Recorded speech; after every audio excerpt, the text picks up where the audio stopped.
अगर JMM BJP के तरफ चली जाती है तो एंटी बीजेपी वोट जिस तरीके से कांग्रेस के पक्ष में चला जाएगा, तो आपको नहीं लगता कि एक पहलू ये भी है कि कांग्रेस बहुत मजबूत हो जाएगी? आपको नहीं लगता कि जो मुस्लिम मतदाता हैं या जो आदिवासी मतदाता हैं, चलिए उसमें जो बहुत सारे क्रिश्चियंस हैं जो एंटी बीजेपी वोट करते हैं, और उस पूरे वोट को लेकर के कांग्रेस बहुत मजबूत हो जाएगी? तो आपको लगता है कि जेएमएम इस तरह की राजनीति इस समय करना चाहेगी? ये संभव हो सकता है? वैसे ये पॉसिबिलिटी है कि अगर ज़्यादा दबाव कांग्रेस डालेगी तो जेएमएम के पास विकल्प क्या होगा? जैसा यशवनाथ झा जी कह रहे हैं कि 34, 24, 58 और बड़ा स्मूथ गोइंग होगा। बीजेपी को क्या है, केंद्र में सरकार और राज्य में सहभागिता, और ठीक है एक आदिवासियों के बीच में मैसेज भी जाएगा। आपको क्या लगता है? नहीं, मुझे लगता है कि एक मशहूर शायर की शायरी है, वहीं से मैं कहना चाहूंगा कि काफिले से अलग मत होइए, रहजनों के गुजर जाने के बाद अभी रहबरों का आना बाकी है।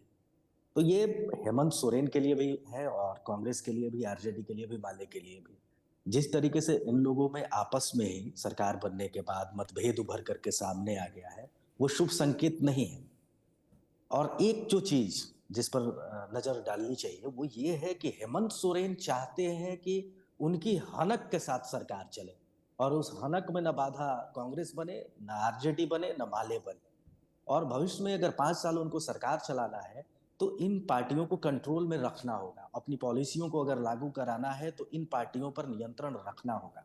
और हेमंत सोरेन अभी से वे संकेत दे रहे हैं कि ये चुनाव उनके करिश्माई नेतृत्व के बल पर जीता गया है, और उनके करिश्माई नेतृत्व के सहारे 5 साल सरकार भी चलेगी। इसमें हस्तक्षेप किसी का नहीं चलेगा। कांग्रेस को कंट्रोल करने की कोशिश हो रही है। जो 5-1 का अनुपात पिछले सरकार में मंत्रियों का था, वही अनुपात हेमंत सोरेन चाहते हैं कि बना रहे। और इधर से दबाव है कि 4-1 का फॉर्मूला किया जाए। कांग्रेस चाहती है, आरजेडी चाहती है कि 4-1 का फॉर्मूला तय हो। माले, जिसके पास 2 सीट है, वो भी चाहती है कि मुझे सरकार में मंत्रिमंडल मिले। तो ये लोग जो दबाव बना रहे हैं उसका काट हेमंत सोरेन की ओर से किया जा रहा है। हेमंत सोरेन ये मैसेज दे रहे हैं कि हम दबाव में नहीं आने वाले हैं, और आपके बिना भी हम शायद सरकार चला ले जाएंगे अगर मान लीजिए कांग्रेस ज्यादा करे।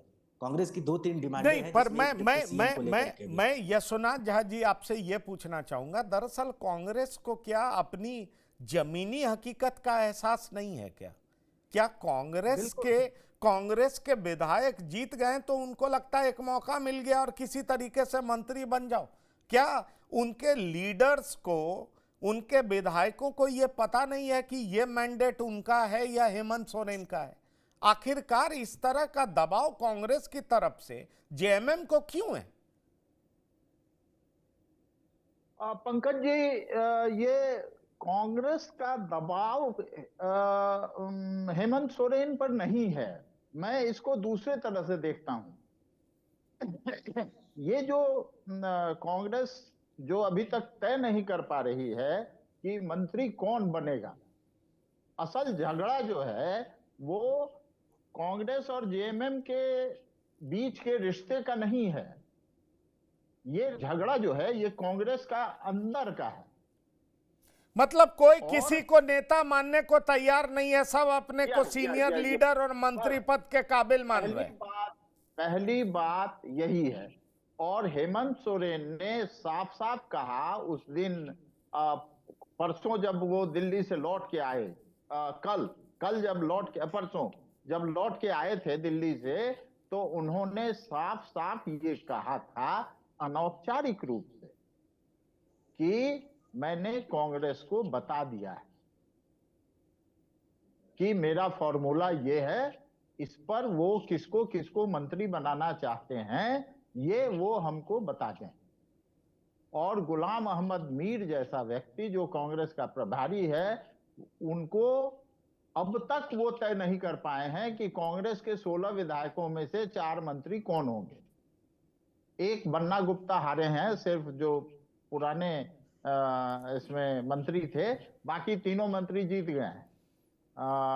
रामेश्वर उरांव जीते हैं, दीपिका पांडे सिंह जीत गई हैं, और ये इरफान अंसारी, तीसरे मंत्री जो थे इरफान अंसारी, वो भी जीत गए हैं। तो एक चौथा सिर्फ जगह खाली है। अब ये 3 मंत्री जो जीते हैं ये दोबारा से रिपीट हो कि नहीं हो, ये कांग्रेस का झगड़ा है। दूसरी बात जो मैं एक बहुत इंपॉर्टेंट, सारे लोग जो कह रहे हैं, जो संभावनाओं की बात हो रही है, यहाँ राजनीति, चुनावी राजनीति और सरकार चलाने की रणनीति, ये हेमंत सोरेन दोनों को अलग अलग देख रहे हैं। अगर हेमंत सोरेन ये जानते हैं कि अगर अभी मैंने इधर उधर जाने की कोशिश की या दूसरे के साथ गए दो विपरीत धाराओं के बीच, तो चुनावी नुकसान उनको होगा। जो आपने बात कही कि क्रिश्चियन वोटर हैं या अल्पसंख्यक हैं या जो भाजपा का विरोधी वोट है, उससे उनको दिक्कत हो सकती है। इसीलिए वो सीधे सीधे कांग्रेस को नकार नहीं रहे हैं अभी कि नहीं, आपको हम खारिज कर दें, आपके साथ हम नहीं रह सकते हैं।